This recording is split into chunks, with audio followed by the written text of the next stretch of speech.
समुद्र मंथन को लोग अलग-अलग रूप में लेते हैं। बहरहाल, एक परंपरा वो है कि वहाँ से अमृत आया था, वहाँ से ये परंपरा शुरू हुई। दूसरी हुँ, परंपरा यहाँ है कि गढ़मुक्तेश्वर एक इलाका है और जी। वहाँ से परशुराम जी गंगा जल लेकर आए थे और हुँ, कावड़ में भी एक चीज़ समझिएगा कि कावड़ के 2 घट होते हैं, 2 घड़े हैं हुँ, उसमें। एक घट विष्णु घट है और दूसरा घट जो है ब्रह्म घट है, ब्रह्मा जी हुँ। का। पहले वाला ब्रह्म घट है, दूसरा विष्णु घट है और जो बाँस उसमें लगाते हैं, उसमें शिव प्रतिस्थापित माने जाते हैं।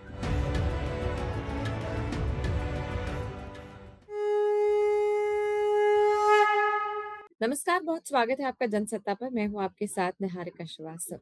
इस वक्त सावन का महीना चल रहा है और कांवड़ यात्रा को लेकर लगातार लोगों में उत्साह है।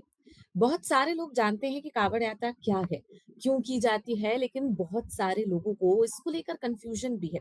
आज हम जानने की कोशिश करेंगे कि कांवड़ यात्रा आखिर है कहाँ, इसकी शुरुआत कैसे हुई, गंगा जल चढ़ाने का और इन तमाम चीजों को लेकर क्या कुछ मिथ है और साथ ही साथ किस तरीके से ये आगे बढ़ी और आज इसकी जो संस्कृति है वो कैसे बदल गई और साथ ही साथ सरकार ने जब भी इस तरीके से ये तमाम चीजें होती हैं तो फिर ये पाबंदियां जो सरकार की तरफ से लगाई जाती हैं वो कितनी सही है ये जानने की कोशिश करेंगे। इस पर चर्चा करने के लिए मेरे साथ खास मेहमान जुड़े हुए हैं। Doctor major Himanshu national convener हैं गंगा जल बिरादरी के, जो लगातार इस तरीके से पानी के संरक्षण को लेकर, गंगा जल को लेकर, इन तमाम चीज़ों को लेकर बहुत मुखर रूप से बात करते हैं। आपका बहुत-बहुत स्वागत है जनसत्ता पर। बहुत-बहुत धन्यवाद निहारिका जी।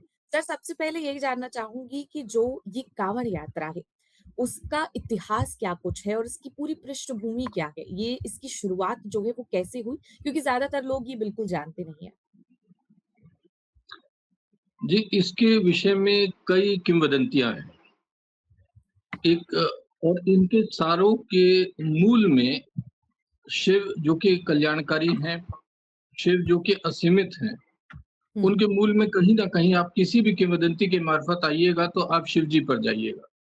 हुँ, एक तो यहाँ ऐसी मान्यता है कि जब बहुत ज़्यादा देश में, समाज में, दुनिया में विष आ गया हुँ, या विषाक्त शक्तियों हावी हो गईं, उस हुँ, वक़्त समुद्र मंथन हुआ।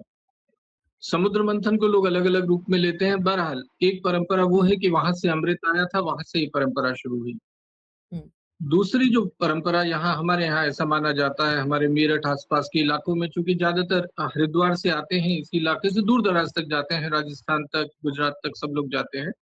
दूसरी हुँ, परंपरा यहाँ है कि गढ़मुक्तेश्वर एक इलाका है और जी, वहाँ से परशुराम जी गंगा जल लेकर आए थे, पुरा हुँ, महादेव, ये एक स्थानीय एक हमारे यहाँ मिथ है।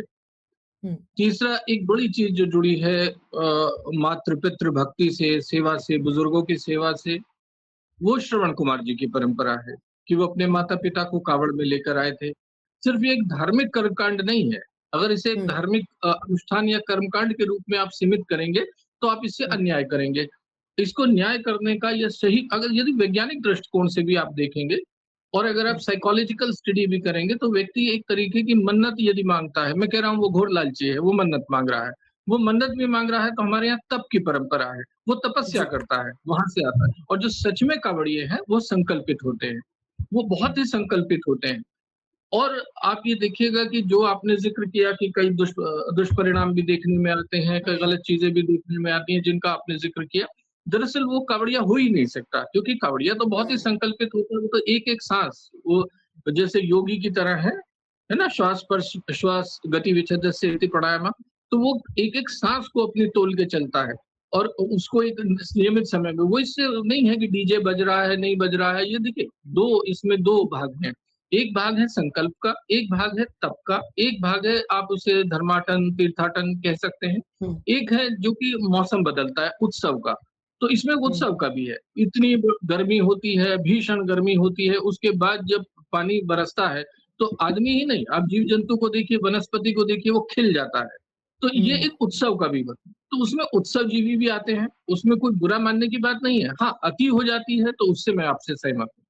ये जो परंपराएँ हैं, क्या ये बहुत पुरानी है और उस वक़्त भी इतनी ही भीड़ होती थी? क्योंकि इस वक़्त हम जब काँवड़ यात्रा देखते हैं तो सड़कों पर उनके लिए एक अलग रास्ता बनाया जाता है और काफ़ी ज़्यादा भीड़ होती है। तो ये जो उत्साह है ये वो पहले भी नज़र आता था या फिर ये हाल-फिलहाल के 5-6 साल में काँवड़ यात्रा को लेकर इतना ज़्यादा उत्साह हुआ? ये आदिकाल से चली आ रही है, जब कावड़ में हुँ, लेकर के आ रहे हैं, वो कावड़ स्वरूप आ रहे हैं या तीर्थाटन के लिए, धर्माटन के लिए, गंगा स्नान के लिए श्रवण कुमार लेके जाते हैं। और मज़ेदार बात ये हमारे यहाँ का इलाका है। हमारे यहाँ हुँ, ये रटौल के आस-पास का है, जहाँ ये किस्सा आता है मेरठ में, कि साहब श्रवण कुमार लेकर के आ रहे थे। और हुँ, वो एक बात आती है कि भई उनको थोड़ा-सा कुछ भ्रम हो गया और उन्होंने कावड़ पटक दी। तो उनके हुँ, माता-पिता ने देखा कि वो एक राक्षसों की भूमि थी। अब राक्षस कोई हुँ, सिर में उनके सींग हो, दाँत बड़े हों, ऐसे नहीं है। प्रवृत्ति हुँ, है, मनुष्य की प्रवृत्ति। मनुष्य में अच्छा-बुरा सब है। कौन-सी हुँ, प्रवृत्ति कब हावी हो जाती है, तो उनके माता-पिता ने समझ लिया कि अभी भई उसका थोड़ी बुद्धि भ्रष्ट हो गई है। उन्होंने कहा, "बेटे थोड़ा और आगे लेकर के चलो।" वो थोड़ा आगे हुँ, लेकर के चलते हैं, तो उनकी एकदम चेतना आती है कि मैंने क्या पाप कर दिया? वो माता-पिता से हुँ, माफ़ी माँगते हैं। तो अगर ये प्रसंग आता है, पुराना प्रसंग है, इसका मतलब कावड़ की परंपरा पुरानी है। वो लेकर के आ हुँ, रहा है। हाँ, माता-पिता की उनकी इच्छा होती है जैसा हमारे यहाँ है कि भई व वर्ण व आश्रम व्यवस्था है, तो जब सन्यास या वो होता है तो आदमी स्वतः अध्यात्म की ओर अग्रसित हो जाता है, उसकी ओर आकर्षित होता है। तो माता-पिता, बुजुर्गवार इसकी ओर आकर्षित होते हैं। शरीर में अशक्तता आ जाती है, तो शरीर में अशक्तता के कारण उनकी निर्भरता आ जाती है। तो बच्चे अपने माता-पिता की सेवा करें, बुजुर्गों की सेवा करें और उन्हें धर्माटन, तीर्थाटन करावें। ये भी प्रेरक एक प्रसंग है कि ये प्रेरणा देता है। तो परंपरा पुरानी है। तीसरा सवाल आपका था कि जो जिस तरीके की इसमें सहभागिता हो रही है या भागीदारी हो हुँ, रही है। जी, हुँ, ये हुँ, बिल्कुल आप सही कह रहे हैं। हमें यहाँ थोड़ा तीर्थाटन, धर्माटन और पर्यटन का फ़र्क करना पड़ेगा। अब हुँ, समस्या ये हो गई है कि संकल्पित कावड़िए तो देखिए उतने ही होते हैं, लेकिन बहुत सारे लोग जैसे मैंने कहा उत्सव भी बनाते हैं और इसकी कोई अस्वाभाविक बात नहीं है। हाँ, अति हुँ, किसी चीज़ की भी गड़बड़ होती है, तो उसमें जो इस प्रकार के लोग आ गए हैं जिन्होंने धर्माटन या तीर्थाटन कोई दुर्गम स्थानों पे होता था, आप तप करते हुए जाया करते थे। अब इस तरीके के लोग बिल्कुल आने लगे हैं कि बाइकों से, गाड़ियों से जाना, उन्होंने उसे पर्यटन बना दिया है। इस वजह से हुँ, जनसंख्या बहुत बढ़ गई है। हाँ, उत्सव का माहौल होता है तो ज़ाहिर है कि भई उन लोगों में उत्सव जीव उत्साह जगता है। तो मैं उसे गलत दृष्टि से नहीं कह रहा हूँ, पर हाँ, हुँ, आपकी बात सही है, संकल्पित कावड़िए बिल्कुल हैं और लेकिन साथ में इस तरीके वो डीजे बजना, ये बजना बिल्कुल निश्चित तौर पे ये कहीं से कहीं तक कावड़ की जो परंपरा है या कावड़ का जो संस्कार है उसके अनुकूल नहीं है और इस पर हुँ, सरकारें प्रतिबंध भी लगाती हैं। फिर तीसरा पक्ष ये आया है कि भई आजकल जो है थोड़ा राजनीतिक भी चीज़ों को ऐसे जो क्या कहना चाहिए त्योहार हैं या समूह हैं, उनके प्रति वोट के कारण, चुनाव के कारण, विभिन्न कारणों से हम ये देखते हैं विभिन्न जातियों, धर्मों में इस तरीके के महापुरुषों का पैदा होना, उनकी मूर्तियाँ लगाया जाना या त्योहारों में इस तरीके की राजनीतिक लोगों की, चुनावी लोगों की सहभागिता होना। इस तरीके से भी मैं आपके इशारे को समझ रहा हूँ कि चीज़ों को में बढ़ावा मिला है। हुँ, अब ठीक है देखिए समाज में जीती है राजनीति कोई समाज से निरपेक्ष नहीं हो सकता है। हुँ, इसलिए समाज को सभी तत्वों को और भगवान शंकर का तो मैं कहूँगा कि स्वरूप ही ऐसा है कि देव, दानव, यक्ष, किन्नर सभी उसमें समाहित हैं। उनके शिष्य परशुराम भी हो सकते हैं, उनके शिष्य रावण भी हो सकते हैं, उनके शिष्य राम भी हो सकते हैं। तो भगवान शंकर तो भेद करते नहीं हैं, जैसा मैंने कहा नॉन डायमेंशनल मेथ है। तो हुँ, सोशल प्रेफ़रेंसेस में भी सोशल प्राथमिकताओं में भी, सामाजिक प्राथमिकताओं में, वरीयताओं में भी शिव भेदभाव नहीं करते हैं। शिव भेदभाव से ऊपर हैं, शिव प्रकृति हुँ, स्वरूप हैं। सूरज कभी भेदभाव नहीं करता है। देखिए जैसे अग्नि वस्त्र धारण करते हैं कावड़िए जो चलते हैं, अग्नि वस्त्र धारण करते हैं, बहुत सारे कावड़िए बहुत सारे फैशन में भी करते होंगे। लेकिन यदि वो और कावड़िया है उसे वस्त्र से भी फ़र्क नहीं पड़ता, लेकिन वो जो वस्त्र है जो गेरुआ है या अग्नि वस्त्र है, वो अग्नि वस्त्र इस धारणा से है कि वो आपको पवित्र करता है, जैसे अग्नि पवित्र हुँ, करती है, जैसे हुँ, सूरज की रोशनी पवित्र करती है। मैं तो एक डॉक्टर हूँ, तो देखिए इस दौरान में फंगल डिजीज़ेज़ बहुत हो जाती हैं। फंगल हुँ, डिजीज़ेज़ में सूर्य की रोशनी बड़े काम की चीज़ है, तो ये उसका प्रतीक है। और हुँ, कावड़ में भी एक चीज़ समझिएगा कि कावड़ के 2 घट होते हैं, 2 घड़े हैं हुँ, उसमें। एक घट विष्णु घट है और दूसरा घट जो है ब्रह्म घट है, ब्रह्मा जी हुँ, का। पहले वाला ब्रह्म घट है, दूसरा विष्णु घट है। और जो बाँस उसमें लगाते हैं, उसमें शिव प्रतिस्थापित माने जाते हैं। तो कावड़ अच्छा, का जो व्यक्ति है, जो कावड़ धारण कर रहा है और कावड़ लेकर आ रहा है, उसमें त्रिमूर्ति है। वो हुँ, त्रिमूर्ति के स्वरूप को धारण करता है। तो उसका आचरण भी त्रिमूर्ति के जो संस्कार हैं उसके अनुरूप होना चाहिए। यदि उसका संस्कार इस त्रिमूर्ति के व्यवहार संस्कार के अनुरूप नहीं है, तो वो कावड़ की भावना के प्रतिकूल है। ये भी हुँ, एक बात समझनी चाहिए। तो भीड़ बढ़ाने से आप सोचते हो यदि कोई जो है धार्मिकता बढ़ जाएगी, आप समझते हो संस्कार संरक्षित हो जाएगा, हो सकता है बढ़ भी जाए, मैं ऐसा भी नहीं कहता, चेतना तो होती ही है। हुँ, लेकिन जी। उससे ये आशंका भी बनी रहती है, जिस ओर आप इशारा कर रहे हैं कि जो संस्कारहीन व्यक्ति हैं या उस तरीके से संकल्पित नहीं है, उत्सव मात्र तक सीमित लोग हैं, जो कि तीर्थाटन को पर्यटन बना देते हैं, या मैं कहूँगा गंभीर लोग नहीं हैं। उन लोगों से निश्चित तौर पे कानून व्यवस्था की समस्याएँ आती हैं, जिसको शासन को ये सुनिश्चित करना चाहिए कि जो संकल्पित लोग हैं या आम जन हैं, उनके जनजीवन पे कोई प्रतिकूल प्रभाव ना हो। जन सरोकार जन सरोकार जो है, जल सरोकार जन सरोकार बने। प्रकृति के सरोकार जन सरोकार बने। ये प्रयास है, ये प्रेरणा है इस उत्सव की। जी। आपने डीजे की बात की थी, तो इसी पर एक सवाल ले लेते हैं कि जो सोशल मीडिया है या फिर जो डीजे बजाते हैं या फिर बाइक से जाना, थोड़ा बहुत हुड़दंग करना, ये जो तमाम चीज़ें हैं, क्या इसने कांवड़ यात्रा का जो स्वरूप था, जो उसकी ओरिजिनैलिटी थी, वो कहीं न कहीं बदल दी है, ऐसा आपको लगता है? जी, निश्चित तौर पे मैंने तो खुद ही कह दिया कि जो उत्सवजीवी प्राणी हैं, हुँ, मैं उनकी भावना के खिलाफ नहीं हूँ। भई हुँ, भीषण गर्मी के बाद आया है, मन में उत्सव है, कुछ हुँ, समय भी होता है, हमारे यहाँ देहात में होता था तो जब भी फसल वगैरह का वक़्त होता था, उससे फ़ारिग हो जाते हैं, तो उनका मन भी होता है और बहुत विभिन्न कारणों से लोग जाते हैं। तो जो संकल्पित लोग नहीं हैं, हुँ, हुँ, उन्हें ये बात का ध्यान रखना चाहिए, वो उत्सव का मज़ा लें। हाँ, किसी को किसी से आपत्ति नहीं होनी चाहिए, लेकिन जो संकल्पित लोग हैं, सही में काँवड़िए हैं, जो संकल्प लेकर चले हैं और आध्यात्मिक लोग हैं। हुँ, अध्यात्म का जो उसमें एक बड़ा भाग है, उस वो विपरीत तरीके से प्रभावित ना हो। अब प्रभावित ना होता हो, ऐसा दावा तो मैं नहीं करूँगा। निश्चित हुँ, तौर पे जब ऐसी चीज़ें आती हैं, तो वो चीज़ें प्रभावित भी होती हैं और गलत तरीके से प्रभावित होती हैं। तो उन पर अंकुश भी लगाया जाना चाहिए। अब वो अंकुश कानून से भी लग सकता है, वो सामाजिक मैंने जैसा कहा ये समाज केंद्रित देश है। अगर कोई हुँ, कानून बना दिया जाए कि करोड़ों लोग ऐसे पानी लेके चलेंगे, गंगा जल धारण करके चलेंगे, नहीं चल पाएँगे। वो तो स्वयं हुँ, प्रेरणा से चलेंगे। सही बात। ऐसे हुँ। ही ज़्यादा प्रयास समाज की ओर से होने चाहिए, पर निश्चित तौर पे शासन प्रशासन का और कानून व्यवस्था का ये एक मुद्दा बनता है, जिसको बहुत सख्ती से लागू करना चाहिए और जो कावड़ की भावना है, वो खंडित नहीं होनी चाहिए। इसी में जैसे कि हर साल होता है कि ट्रैफिक डाइवर्जन किया जाता है, नॉन-वेज बैन किया जाता है, इसके अलावा बहुत सारी यूपी में मुख्यतः जो क्या कहते हैं दुकानें हैं, उनका जो पहचान है वो यहाँ पर सुनिश्चित की जाती है। तो ये प्रशासनिक ज़रूरत तो है ही, लेकिन जो सामाजिक रूप से कुछ लोगों को इससे परेशानी है, उस पर अगर आपका कोई कमेंट हो और ये तमाम चीज़ें जो हैं, वो कितनी ज़रूरी है और साथ ही जैसा आपने कहा कि इन तमाम चीज़ों में राजनैतिक एंगल भी ढूँढने की कोशिश की जाती है। जी देखिए क्या है हुँ, मैं कोई भी त्योहार हो, कोई भी उत्सव हो, उसमें ये सामाजिक दायित्व भी है और हुँ, राज्य का भी दायित्व है, कानून व्यवस्था का भी मसला है।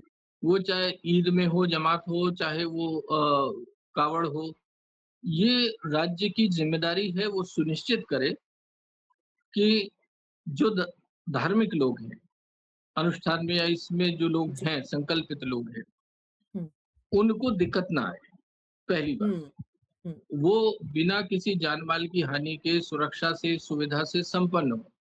इससे राज्य पल्ला नहीं झाड़ सकता है। उसे जी। सुनिश्चित करना चाहिए, पहली बात। हुँ, दूसरी बात, यदि ऐसी किसी भी चीज़ से तो बिना भेदभाव के ये राज्य की ज़िम्मेदारी है हुँ, कि वो सुनिश्चित करे कि आम नागरिकों को भी दिक्कत ना हो। बिल्कुल। या ऐसी व्यवस्थाएँ बनाएँ, एकाएक तो नहीं बन जाएँगी, लेकिन अब जब इतने वक़्त से ये चल ही रहा है, तो हमें कुछ सुनिश्चित करने चाहिए, जैसे रूट सुनिश्चित कर लेने चाहिए, वैकल्पिक हुँ, व्यवस्थाएँ सुनिश्चित कर लेनी चाहिए। यदि इस तादाद में लोग निकल रहे हैं और हर वर्ष निकल रहे हैं, तो मैं हुँ, हमने यही बात एक बार कही थी भई कोसी में बाढ़ कोई एक बार तो आई नहीं है, कि एक बार आ हाँ, गई और नहीं आई। हाँ, हाँ, यदि हम जो है मतलब दशकों में भी उस समस्या का निराकरण नहीं निकाल पा रहे हैं, तो फिर वो हुँ, हमारी राजकीय अकर्मण्यता का ही परिचायक है। जी। ये जानना चाहूँगी कि हमने जल के बारे में बात की, गंगा जल के बारे में बात की, तो ये जो शिवलिंग पर जाकर गंगा जल चढ़ाने की परंपरा है, सबसे पहले ये क्या है? और इसके अलावा जो श्रद्धालु हैं, जो निकल रहे हैं, उन तमाम लोगों को कावड़ यात्रा करना बेहद ज़रूरी है सावन में, या फिर जो लोग जैसा आपने कहा कि संकल्प उन्होंने लिया है, सिर्फ़ वही करेंगे तो काम चलेगा?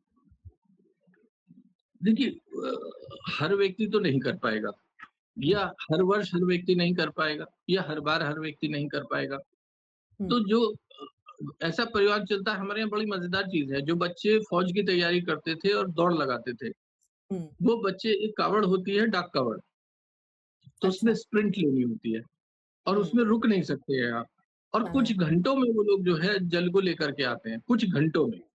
हुँ, तो मतलब इसमें स्पोर्ट भी है, एक तरीके की अपनी जो सीमाएँ हैं, उसको बढ़ाने की भी एक तरीके जद्दोजहद है, एक तरीके का एथलेटिक वो भी है, एफर्ट भी है।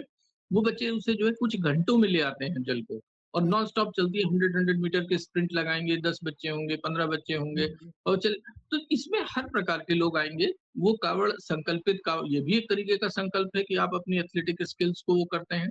हुँ, हमारे यहाँ हुँ, जो बच्चे तैयारी किया करते थे फ़ौज की, मैंने कई बार देखा गाँव देहात में, हमारे ही गाँव वगैरह के आस-पास के गाँव के बच्चे ये जाया करते हैं, जो बेस्ट लड़के होते हैं, एथलेटिक होते हैं, वो लोग करते हैं। बहरहाल दूसरा आपका सवाल था कि जल चढ़ाने का क्या? तो जो मैंने ज़िक्र किया था, जब शिव जी ने विष धारण किया, भई हुँ, बाकी देवी-देवता तो रत्नों की बंदरबाट में मशगूल हो गए थे। शंकर ही हुँ, वो व्यक्ति थे जिन्होंने, भगवान शंकर ने जो है, शंभू भाई नीलकंठ बने, तो उनको जो जलन है, ऐसा माना जाता है, आम आदमी बेचारा क्या कर सकता है?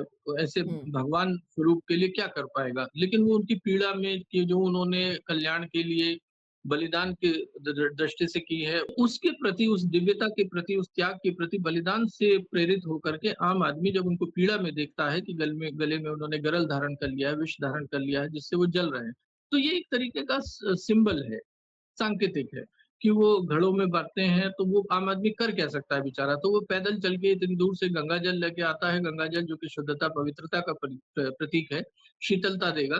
इस दृष्टि से ला करके वो जो है शिवलिंग पे, शिवलिंग एक साकार रूप है, भगवान शंकर तो नहीं है। एक हुँ, साकार, जो मैंने कहा, निराकार और साकार की परंपरा है, तो अपनी भावना से, आस्था से वो शिवलिंग में भगवान शंकर को मानते हुए और उनको पीड़ा में मानते हुए वो करता है। दूसरा, वो कोई ऐसे फल, दुर्लभ फलों की बात नहीं करते हैं। उस पर तो बेल पत्थर चढ़ाया जाता है। तो हुँ, भगवान शंकर को कोई बड़ी चीज़ें चढ़ाइए, चढ़ाइए, भगवान शंकर ना उससे प्रसन्न हो रहे हैं, वो तो ये भी नहीं माँग रहे हैं आपसे। लेकिन समाज इससे प्रेरित हुआ जल संरक्षण के प्रति, इस प्रसंग से। यही भगवान शंकर की जो मूल अवधारणा है या धारणा है या मूल उनका विचार है प्रकृति संरक्षण का, इससे प्रेरित करना आम आदमी को, और हुँ। उसको इस हद तक प्रेरित करना, संकल्पित करना कि वो एक चेतना युक्त भी हो जाए और प्रयत्नशील भी हो जाए। यही भगवान शंकर के विचार को प्रसन्न करता है और उसमें खाद पानी देता है। अब इस बारे में चर्चा करते हैं कि जो घटनाएँ यहाँ पर होती हैं, बहुत सारी हम देखते हैं, जिसमें जो कांवड़िए हैं, वो यहाँ पर सोशल मीडिया पर ऐसी बहुत सारी तस्वीरें सामने आती हैं, और साथ ही साथ सोशल मीडिया पर ही लोग इस पर टिप्पणी भी करते हैं कि जभी भी ऐसी कोई घटनाएँ होती हैं, तो जो कांवड़िए हैं, वो कहीं न कहीं कानून व्यवस्था हाथ में ले लेते हैं, और ऐसी बहुत बार हमने देखी कि चाहे वो हुड़दंगई हो या फिर किसी को मारना हो, इस तरह के जो वाक़ये हैं, वो सामने आते हैं। और इसमें सोशल मीडिया या फिर मीडिया का कितना रोल है, और इसकी छवि किस तरीके से इसकी वजह से बदलती हुई नज़र आ रही है? देखिए, एक मॉब मैनेजमेंट प्रबंधन में बताया जाता है, तो हुँ, जब भी क्राउड है कहीं भी, हुँ, उसमें दुर्घटना की आशंका है, हिंसा की हुँ, आशंका है। जब भी लोग ग्रुप में चलते हैं, चाहे वो कहीं स्टेडियम में खेल हो रहा हो, चाहे कहीं कहीं मेला लगा हो, चाहे कहीं कोई तीर्थ का मसला हो, कुंभ हो, है ना? कोई बहुत बड़ी जमात की बैठक हो, नेताओं की रैली हो, किसी भी हुँ, जगह जहाँ क्राउड है, क्राउड मैनेजमेंट, वहाँ दुर्घटनाओं की आशंका होती ही है। और जहाँ ग्रुप बनता है, मॉब होती है, वहाँ उसके हिंसक होने की ये सहज है प्रवृत्तियाँ लोगों में। तो उसको मैनेजमेंट करना तो एक चुनौती होती ही है, और वो राज्य हुँ, की चुनौती है। निश्चित तौर पे मैंने जो कहा, जो संकल्पित कावड़िया है, इस कावड़ कावड़ की जो क्राउड है, उससे कावड़िए को अलग कर दीजिए, क्योंकि कावड़िया तो बहुत ही संकल्पित व्यक्ति है, उसके पास बिल्कुल समय नहीं है इन बातों का। हुँ, ना वो डीजे सुनना चाहता है, ना वो कोई वहाँ हलवा पूरी खाना चाहता है। वो तो हुँ, अपनी एक-एक साँस को गिन के चलता है, उसे अलग करिए। लेकिन देखने वाले ही इतने आ जाते हैं कावड़ियों को, हमने शहरों में देखा है। वही एक क्राउड मैनेजमेंट एक चैलेंज है। उन्हीं के उत्साह में कई बार गड़बड़ियाँ हो जाती हैं। अब ये जो चल रहा है, अब डीजे हमारे यहाँ हादसा हुआ था, वो बहुत ऊँची कावड़ थी और बिजली के तारों से टकराई और कई लोगों की मौत हो गई। हुँ, हुँ, तो लोग अपने उत्साह में गैर ज़िम्मेदार चीज़ें करते हैं। इतनी ऊँची-ऊँची कावड़, एक हमारे यहाँ कावड़ का कॉम्पिटिशन भी चलता है, हुँ, झाँकियों का। तो वो झाँकियाँ सब अपने उत्साह में, और ये सब धर्मों में है, कोई इसमें नहीं है, और सब पे अंकुश लगना चाहिए, और सब पे भी ताजिए निकलते हैं, तो ताजियों की ऊँचाई तो ये होती है, वहाँ दुर्घटनाएँ होती हैं, गिर पड़ते हैं, चोट लगती है, ऐसे ही यहाँ होती है। ये तो बहुत ही बड़ा एक जनसमूह का मूवमेंट है। हुँ। अब होता क्या है कि इनके ऊपर जो शासन है, उसको कुछ ना कुछ विधि व्यवस्था, जो मैंने कहा, बनाई जानी चाहिए, उनका सख्ती से अनुपालन होना चाहिए। तो इसका मतलब ये जो उत्सव है, वो कहीं न कहीं सिर्फ़ कावड़ियों की ज़िम्मेदारी नहीं है, राज्य सरकार की ज़िम्मेदारी है, सरकार की ज़िम्मेदारी है और इस पूरे उत्सव को, फेस्टिवल को सक्सेसफुल अगर बनाना है, तो बहुत सारी चीज़ों के लिए शिक्षित करना चाहिए लोगों को और साथ ही इस कावड़ यात्रा को बेहद ज़्यादा और अच्छा बनाने के लिए बहुत सारी चीज़ों को समझना भी ज़रूरी है, जैसा आपने समझाया। हमारे साथ इस पूरे मुद्दे पर जुड़ने के लिए आपका बहुत-बहुत शुक्रिया और जनसत्ता को अपना वक़्त देने के लिए बहुत-बहुत धन्यवाद। बहुत-बहुत धन्यवाद। निहारिका जी। कावड़ यात्रा पर हमने चर्चा की। अगर आपको ये वीडियो पसंद आया हो तो इस वीडियो को लाइक करें और चैनल को